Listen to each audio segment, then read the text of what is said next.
الحمد لله رب العالمين.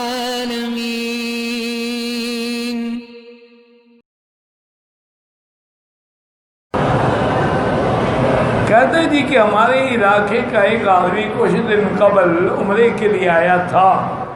اس نے کہا ہے کہ مکی صاحب نے فرمایا ہے کہ حضور اپنی قبر میں موجود نہیں. نعوذ باللہ. بالکل اللہ کے. وہ تو میں نے یہ کہا ہوگا کہ تم جو میلاد مناتے ہو تو حضور کو تو تم نے بلا لیا, پھر قبر میں کون ہوگا؟ اس نے سمجھا نہیں. انہوں نے کہا مکی صاحب کہتے ہیں حضور قبر میں نہیں ہے. اب اس قوم کا میلاد ہے دنیا میں. وہ تو میں نے کہا اللہ کے بندے کہ حضور کو تو تم نے بلا لیا نا میلاد شریف پر, تو یہاں جو مدینے میں سلام پڑھ رہی ہیں کس پہ پڑھ رہے ہیں؟ اور اگر کئی وجود ہیں حضور کے تو پھر ختم نبوت نہ رہی.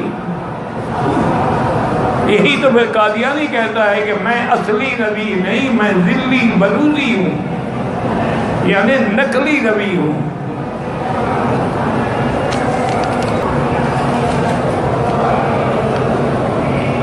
کہ تصویر کی ضرورت نہ ہو تو نہیں لینی چاہیے.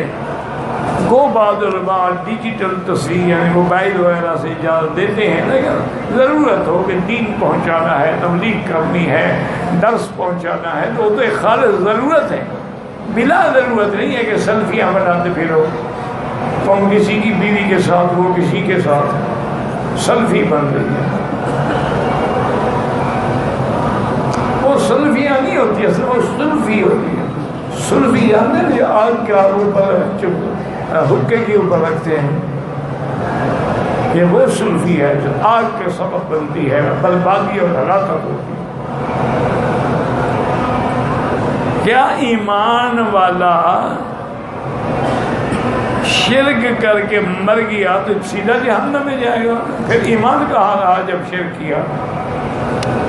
شرک اور ایمان کٹھے نہیں ہو سکتے. ایمان ہوگا تو شرک نہیں ہوگا, شرک ہوگا تو ایمان نہیں ہوگا. منکم مؤمن و منکم کافر.